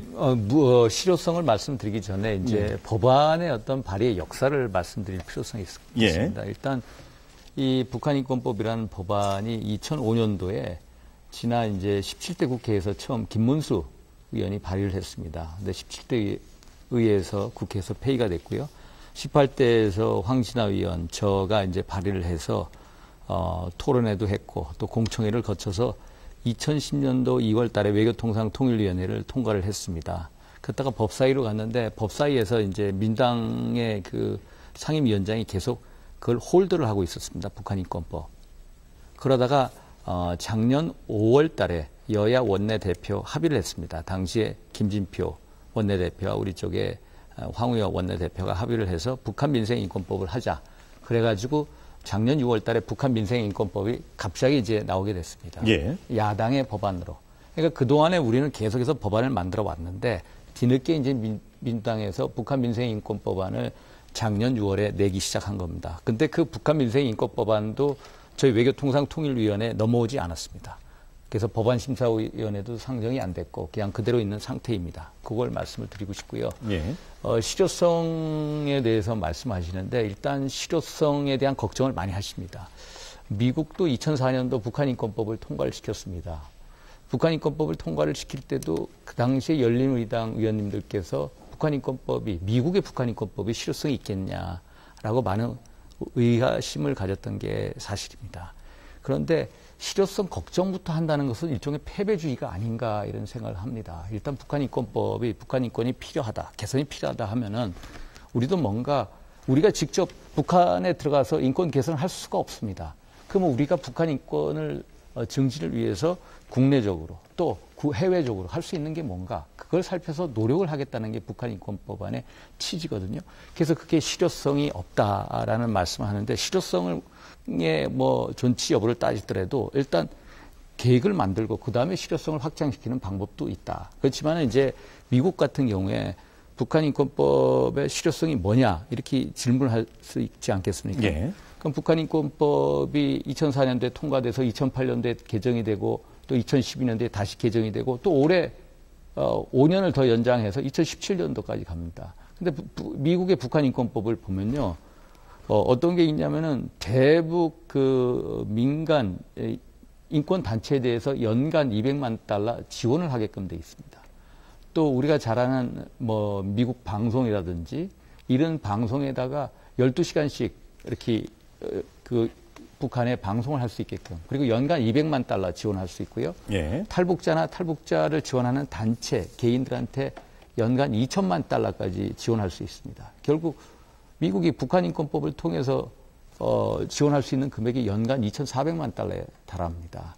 그렇게 이제 규정을 했고 또 어떤 게 있냐면 거기서 일단 그 북한인권 특사를 신설했습니다. 북한인권 특사가 2004년도에 만들 때는 비상임이었습니다. 근데 2008년도에 상임으로 만들었거든요. 근데 북한인권 특사가 지금은 막 북한인권 특사가 활동을 많이 합니다. 로버트 킹이 며칠 후에 한국에 오거든요. 저하고 만나기로 돼 있는데 로버트 킹이 자꾸 이제 북한에 가서 막 활동하니까 북한 사람들이 이제 받아주기 시작하는 겁니다. 협상 파트너로 인정해가지고 지난 2월 29일 날 북미 합의를 이끌어내는 겁니다.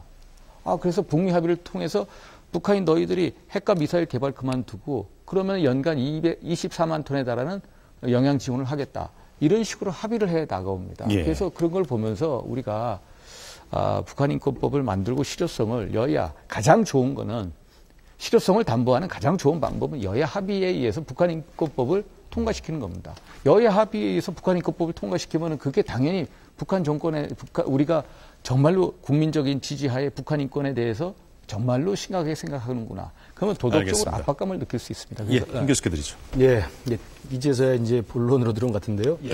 북한 인권법안에 대해서는 정말 오랫동안 논란이 있어서 그 많은 그 역사가 있습니다. 근데 제가 우리 시청자 여러분들도 오늘 보시니까 먼저 그 오해를 풀기 위해서 한 말씀을 드리면 새누리당이 계속 제출했던 북한 인권 법안의 내용이 이 민주당은 그걸 막는 입장이고 또 한나라당은 그걸 강행하려는 입장인 거거든요. 그게 지금 뭐 8년 이상 계속 지속되어 있는데 그래서 대부분의 국민들은 이제 그 인권 법안의 내용이나 이런 것들에 대해서는 관심이 별로 많지 않으시기 때문에 어떻게 여론이 형성되어 있냐면 새누리당이나 보수 쪽에서는 북한 인권 법안을 어떻게든 통과시켜서 북한 인권을 개선하려고 하는데 민주당이나 야권은 이걸 자꾸 막는다. 그래서 민주당과 야권은 북한 인권 개선을 바라지 않는 세력, 북한 인권 개선을 원치 않기 때문에 오히려 김정일과 김정은을 추종하는 종북 세력으로 이제 정치적인 낙인이 찍히고 있습니다.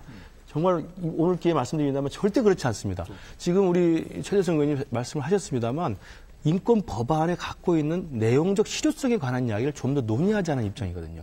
그래서 기억하시겠습니다만 노무현 정부 때 있었던 2005년에 통과됐던 남북관계 발전법이 있지 않습니까? 예. 그때도 남북관계 발전법에 대해서도 그 당시에는 이제 남북관계 발전에 대한 여야 합의의 프로그램과 기조와 노선에 대해서 도출해서 그걸 합의로 해놓은 겁니다. 그래서 그때도 당시 한나라당에서 반대가 많았습니다만 정말 오랫동안 시간을 계속 주면서 열띤 토론을 통해서 만장일치로 여야 합의로 2005년에 남북관계 발전법을 만들어냈습니다. 그것도 비슷한 내용입니다. 남북관계 발전 계획을 통일부가 5년마다 보고를 하게 돼 있고 그때 국회에 보고를 하게 돼 있는 내용이 있고 그런데요. 예. 남북관계 발전위원회를 구성하게 돼 있고 마찬가지로 북한 인권법이 그렇게 정말 북한 인권을 위해서 우리가 해야 될 것이고 여야가 머리를 맞대서 합의를 해야 되는 것이라고 한다면 북한 인권법의 실효성에 대해서 문제를 제기하는 야당과 진보 진영에 대해서 너희들은 김정일 추종 세력이다. 인권을 바라지 않는 놈이다라고 낙인 찍기보다는 그러한 사실을 정확히 드러내고 여야가 시간이 걸리더라도 다시 머리를 맞대고 논의를 해야 한다고 생각합니다. 그 과정에 대해서 우리 시청자 여러분께서 오해가 없으시길 바라고요. 예. 두 번째로는 그 북한 인권법안을 왜 한나라당에서 이렇게 극성을 가지고 계속 제안을 하는가라는 문제에 대해서는 그 진정성을 뭐 의심할 수는 없습니다만 어떤 의구심이 드냐면 적어도 상대 국가, 특히 주권 국가인 북한에 대해서 인권 개선을 외부에서 요구할 때는요, 가장 중요한 전제 조건이 그 국가와의 신뢰관계입니다. 그래서 이번에도 그 이해찬 대표의 발언에 대해서 이제 새누리당에서 비판할 때, 또 언론에서 비판할 때 많이 썼던 내용 중에 하나가, 김대중 전 대통령이 그때 미국에 아주 사형 선고를 받았을 때 그 사형 선고를 구명해 준 게 미국의 인권 개선 요구 아니었느냐. 바로 다른 나라에서 우리나라의 인권 상황에 대해서 요구할 수 있는 것이 그게 어떻게 내정 간섭이냐라는 논리를 많이 피셨어요. 예. 오르신 사례라고 생각합니다. 그건 뭡니까? 김대중 전 대통령이 그 신군부의 포갑에 의해서 누명을 뒤집어 쓰고 사형선고를 받았을 때 미국의 압력과 인권 개선 요구에 의해서 풀려난 사실이 있습니다. 그것은 뭐냐면 한국과 미국 사이에 정말 오래된 신뢰관계가 있는 것이지요.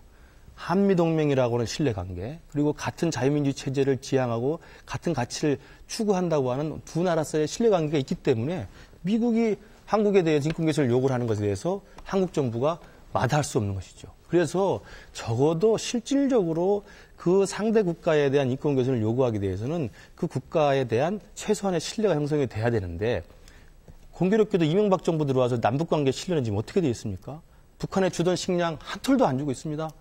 북한을 어떻게 하면 급변사태가 오게 하고 어떻게 하면 망하게 할 것인지에 대해서 제가 볼 때는 대통령은 노심초사하고 계실 뿐입니다. 예. 이미 남북관계의 신뢰는 뭐 한 발짝도 나갈 수가 없는 상황이죠. 그러면 북한 입장에서 봤을 때 남쪽에서 자기들을 망하기를 원하고 북한 체제가 붕괴되기를 원하고 있는 남쪽 정부가 다른 일은 하나도 하지 않고 만사 제쳐두고 북한의 인권 개선을 위해서만 법안을 내겠다라고 하는 것이 과연 북한에 대한 인권 개선 요구로 진정성이 비치겠느냐. 그거는 저는 아니라고 생각한다는 것이죠. 예. 제가 말씀. 네. 일단 김근식 교수님께서 옛날 김대중 대통령을 레이건 행정부가 구하지 않았습니까? 1980년도, 81년도. 또 김대중 전 대통령은 1973년도에도 그 김대중 납치 사건 때도 미국이 개입을 했습니다. 소위 말해서 대마도 해협에서 미군이 결국에는 미국이 개입을 해서 살렸거든요. 근데 이제 최소한의 신뢰 관계가 있었기 때문에 그게 가능했다라는 말씀도 하시지만은 미국이 그렇게 김대중 대통령을 살릴 수 있었던 것은 제가 보기에는 미국이라는 나라가 인권이라는 것을 대정책의 목표로 삼고 있기 때문이 아닌가. 그 목표로 삼고 있는 것을 한국 정부도 그 당시에 박정희나 전두환 정부도 알기 때문에 그러지 않았는가. 또 박정희나 전두환 정부가 다른 미국하고의 관계에 있어서 소위 말해서 정통성이라든지 안보 경제 협력을 많이 받지 않습니까? 정통성이 약하잖아요. 그 우리가 국제정치 이론에서는 취약성이라고 그러지 않습니까? vulnerability. 취약성 때문에 그런 게 생기지 않았는가. 그래서 북한 인권 문제를 하나의 외교 정책으로 내세우는 게 필요하지 않는가 이런 생각을 해보고요. 예. 아까 최재성 의원님께서 말씀이 북한 인권법보다 북한 민생 인권법이 더 낫다 이런 말씀을 하셨는데 철학적이라는 철학적이고 그런데 말씀을 하셨죠. 제가 이제 그 시청자분들을 위해서 꼭 말씀드리고 싶은 게 인권이라는 게 보니까 자유권하고 사회권으로 나뉩니다. 자유권이라는 게 뭐냐? 자유권이라는 것은 소위 말해서 시민적 정책 권리를 얘기합니다. 시민적 정책 권리. 사회권이라는 건 생존권이라고 얘기했고 경제, 사회적, 문화적 권리입니다. 경제, 사회적, 문화적 권리에 관한 국제협약. 소위 말해서 사회권적 국제협약, 생존권적 국제협약에 북한이 1981년도 서명을 했습니다. 또 소위 말해서 자유권적 소위 시민적 정책 권리에 관한 국제협약도 1981년도에 사인을 했습니다. 벌써 예. 국제협약국으로서 인권 존중의 의무가 있습니다. 근데 인권 존중의 의무가 있는데 인권 존중을 안 하고 인권 유린 사태가 일어나니까 우리가 이렇게 인권에 대해서 압박을 하려고 하는 거다. 알겠습니다. 그런데 우리가 국제에서 인권 문제 얘기할 때는 반드시 두 가지를 얘기합니다. 그게 뭐냐? 자유권과 사회권, 자유권과 생존권을 다 같이 포괄하는 개념이 들어가야 된다. 이렇게 얘기하거든요. 근데 북한 민생인권법을 보면은 자유권적 내용보다는 민생권적, 생존권적 이게 너무 많이 포함됐다. 자유권적이 없다라는 느낌을 받고요. 예, 그래서 지금 뭐 저희가 이 민주당의 그 북한 민생 인권 법안과 또 윤상현 의원께서 발의하신 북한 인권법을 조항별로 좀 비교할 수가 없는 상황이기 때문에 서로 이제 두 분이 충분히 주장을 하셨다고 보고요. 지금 북한 인권법에 대해서는 두 가지 시각이 있습니다. 하나는 이것이 정말 실효성을 거둘 수 있는 것인가에 대해서는 지금 최 의원님과 김 교수님께서 지적을 좀 해주셨고요. 그 가운데 좀 구조적인 문제까지 좀 언급을 하셨습니다만, 또 윤석열 의원께서는 선언적 의미의 인권에 대한 관심이 결국은 어떤 영향력을 발휘하더라. 그런 의미에서 필요하다라는 주장을 하셨던 것 같습니다.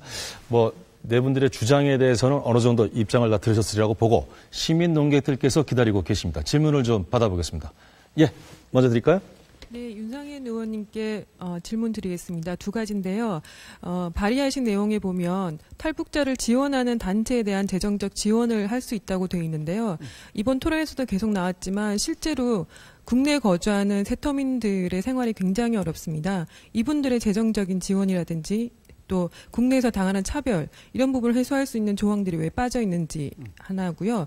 두 번째는 또 그 조항에 보면 북한 주민들에 대해서 헌법상에 정하고 있는 기본 권리를 확립할 수 있도록 노력하겠다 이런 조항이 있습니다. 이번 참에 실제로 북한 주민인데 일본에 거주하고 있는 조총련계 주민들이 계십니다. 이분들 오랫동안 일본에서 인권적인 탄압들을 많이 받아오신 것을 우리가 알고 있는데요.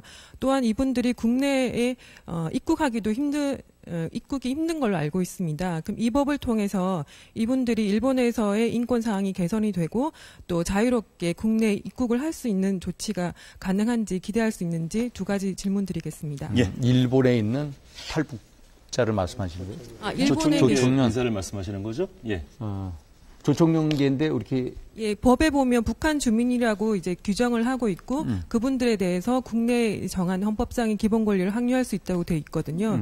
그러면 조총련계에 계시는 조총련계라고 하는 북한 주민들도 해당 사항이 될 수 있다고 봅니다. 조총련계 사람도 해당이 되느냐? 예를 들어서 일단 우리가 헌법 제2조를 보면은 우리 국가는 제 국민에 대해 보호 의무를 가지고 있습니다. 보호 의무를 가지고 있는데 조총련계 의무에 대해서는 이거를 우리가 실제로 탈북자 주민들 같은 경우에도 국적은 한국은 아니지 않습니까? 근데 네. 이번에 발의하신 내용에 보면 헌법상의 국내 그 국적을 가지고 계시는 우리 한국 사람들의 기본 권리를 확립할 수 있다고 지금 아마 3조에 정하신 것 같거든요. 그 그러면 범위를 지금 물어보시는 네. 거죠? 다 포용할 수 있는가? 다 포용할 수 있죠. 예. 포용할 수 있는데 포용할 수 있고요. 기본적으로 이게 이 탈북자 단체에 대한 지원 말씀하셨잖아요. 근데 우리가 이 현재 상태에서 대북 인권을 위해서 탈북자 단체들한테 우리가 지원할 수 있는 법적 규정이 아무것도 없습니다. 우리가 북한 인권 단체가 국내외적으로 한 50여 개 단체가 있다고 치면요. 단 한 푼도 못 줍니다. 근데 그 단체들이 누굴 위해서 노력을 합니까? 북한 인권, 우리 대한민국 동포를 위해서 그런 노력을 하고 있거든요. 정부는 못 합니다. 오히려 정부가 그 사람들한테 상을 주고 돈을 줘야 되는데 그걸 못 하고 있는 실정입니다. 그래서 우리가 탈북자든 인권을 위해서 이 노력하는 단체에 대해서 우리가 지원을 하겠다라는 거거든요. 그래서 질문의 요체 중에서는 그걸 하는 거고요. 네. 세터민에 대한 대한 것은 말씀하신 대로 세터민이라는 단어를 요새는 잘 안 씁니다. 북한 이탈 주민이라고 하는데 북한 이탈 주민 재단이 있습니다. 재단에서 지원을 하는데요. 맨 처음에 북한 이탈 주민이 오면 정착금으로 600만 원을 드리고요.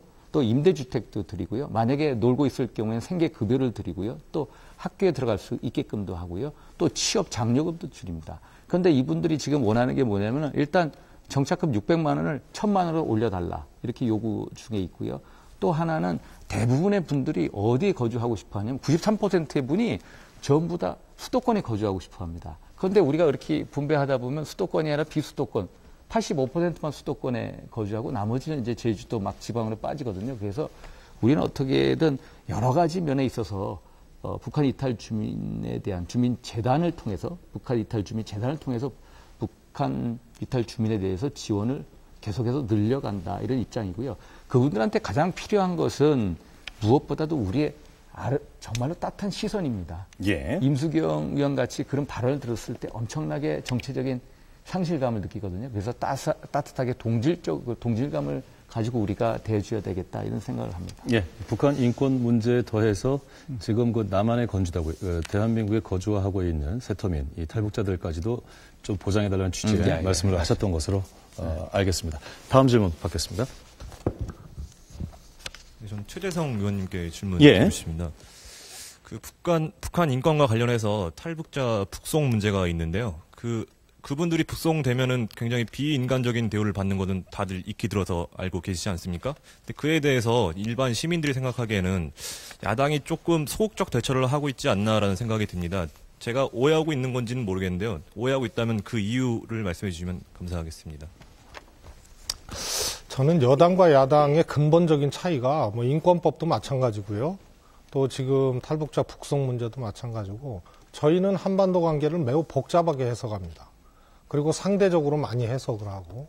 근데 지금 집권당은 스스로들의 뭐 제 판단입니다만은 의혹을 중심으로 자의적으로 해석하는 것이 저는 이게 큰 차이라고 봅니다.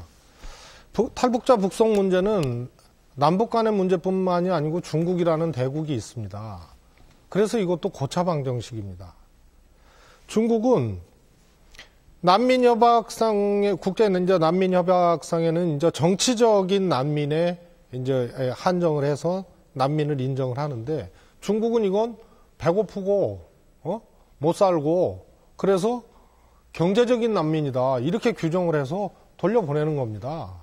그 중국의 논리입니다. 대한민국이 중국에 대해서 일방적으로 이렇게 하라 저렇게 하라 하기 어려운 거 아닙니까? 그리고 야당은요, 2011년, 2012년 중국에서 북송 사태가 났을 때 결의안을 내서 규탄을 하고 인도적으로 이것을 처리해달라고 저희 야당이 결의안을 냈고 여당도 냈습니다. 그래서 위원회 대안으로 해서 2번을 통과시켰습니다. 아니, 그러니까 보편적 인권의 문제로 접근했을 때 탈북하다가 걸리신 분들이 북한으로 돌아가는 문제에 대해서 박수치거나 혹은 그냥 내버려 두려는 사람이 어디 있습니까? 다만 해석법이나 대응 방법이 예를 들어서 그 전에 뭐 여당의 이제 경기도 도지사분은 중국 가갖고 이거 인권 탄압이라고 얘기했다가 거의 이렇게 쫓겨났지 않습니까? 그렇게 단선적으로 저희는 해석하고 보지 않을 뿐이지 이 문제에 대한 보편적 인권의 가치나 이런 문제로 접근하는 것은 똑같습니다.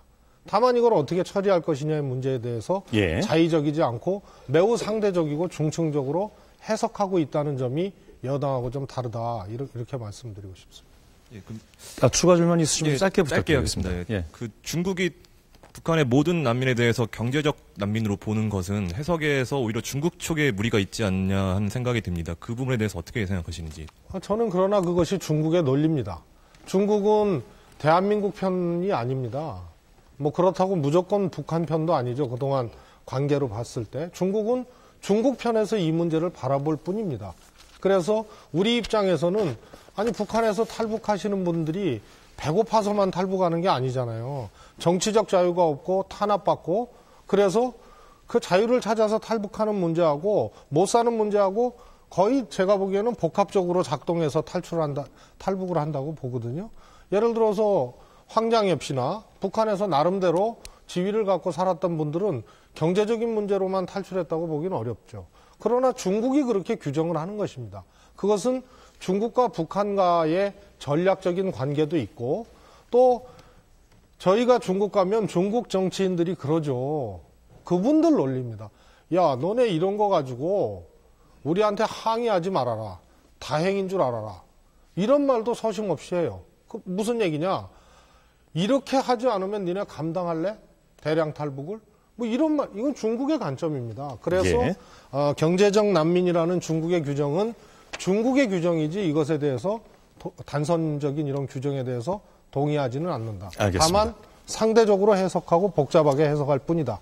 이렇게 말씀드리고 싶습니다. 네, 뭐 시민 농객에 대한 답변은 충분히 됐으리라고 봅니다. 시간이 별로 없어서요. 우리 김은광 대표 그리고 김근식 교수님께 짧게 이 시점에서 뭐 실효성 얘기도 나오고 여러 가지가 나왔습니다만 실질적인 북한 인권 개선을 위한 뭐 제언이라고 할까요? 한마디씩 짧게 부탁드리겠습니다. 예. 네, 실효성 문제를 조금 제가 좀 말씀드리겠는데, 새누리당에서는 인권법이 발의되면 실효성이 있으리라고 생각하죠. 예. 예. 또 그런데 지금 민주통합당에서는 실효성이 좀 없을 것 같지 않습니까? 그러면 그것에 대한 어떤 정답을 찾으려면 그 속에서 살다 온 저희들에게 물어주십시오. 네. 그게 답이 아닐까요? 맞습니다. 네. 그래서 저희들은 사실 그런 이야기가 있습니다. 이게 탈북자들이 만들어내는 이야기들에 신빙성이 좀 없다라고, 지극히 그러겠죠. 어떤 일부는, 쓰레기 정보라고 하는 이야기도 나오고, 저 이야기는 안 꺼냈습니다만은, 다만 저희들은, 북한에서 정말로 느꼈던 그 사실 한 가지만 이야기 드리겠습니다. 이거는 있다라는 이야기가 아니고 예. 없다라는 이야기가 아닙니다.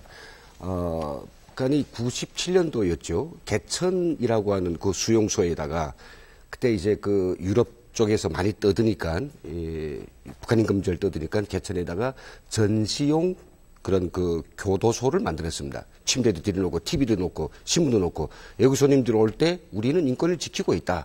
그 인권 의식이 들어갔거든요. 뜯으니까. 또 나중에 2002년도였습니다. 2002년도부터는 북한이 이 구류하고 사람을 구류하는 거 제 마음대로 수사관이 구류합니다. 그러나 국제사회에서 이제 북한 인권 결의가 채택되면서 예. 30일로 이제 그걸 고착한 그런 사례가 있거든요.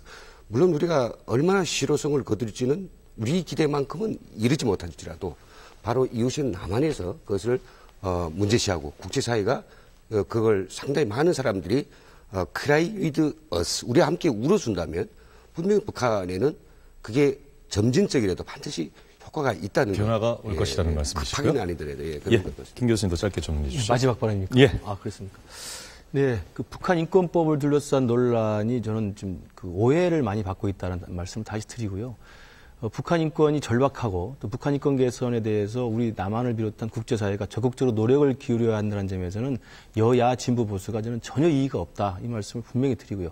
다만 이왕 시작할 거라면 북한 인권법이든 북한 민생 인권법이든 실질적이고 효율적으로 북한 주민들의 인권을 개선할 수 있는 가장 현실적이고 실질적 방법을 논의하자라는 것이고 그 논의 기간이 다소 걸리더라도 여야가 합의를 통해서 머리를 맞대고 좀 더 지혜를 모아야 된다 이런 말씀을 드립니다. 예. 또 하나 말씀드린다면 북한 인권 개선을 위해서는 인권을 개선해야 된다라는 우리의 정서적 접근에서 누가 이를 제기하겠습니까? 그러나 거기에만 멈춰서는 안 되고 그것들을 할 수 있는 보다 냉정하고 보다 이성적인 접근이 필요하다. 그런 면에서 북한 인권 개선에 대한 근본주의적 구호만을 외칠 게 아니라 그 구호가 실현될 수 있는 실질적이고 실효성 있는 대안들을 이제는 좀 우리가 서로 지혜를 모아서 머리를 맞대고 논의를 해야 되지 않나 생각합니다. 예, 알겠습니다. 이렇게 해서 오늘 정부논론과 북한 인권법에 관한 네 분의 이야기를 들어봤습니다.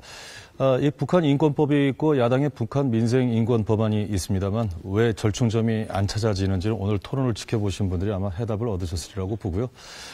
머리를 맞대고 논의하는 것이 정답이라고 하셨으니까 이 결론에 부응하는 어떤 답이 나올런지는 지켜보도록 하겠습니다. 공교롭게도 6.15 남북 공동선언이 며칠 남지 않았군요. 북한을 바라보는 시각은 북한 정권에 대한 시각과 북한 동포를 바라보는 이원적 시각이 있기 때문에 쉽지 않아 보입니다. 때문에 이 논란이 쉬 가실 것 같지는 않습니다. MBC 100분 토론 오늘 여기서 인사드리고요. 다음 주 화요일에 뵙겠습니다. 여러분 고맙습니다.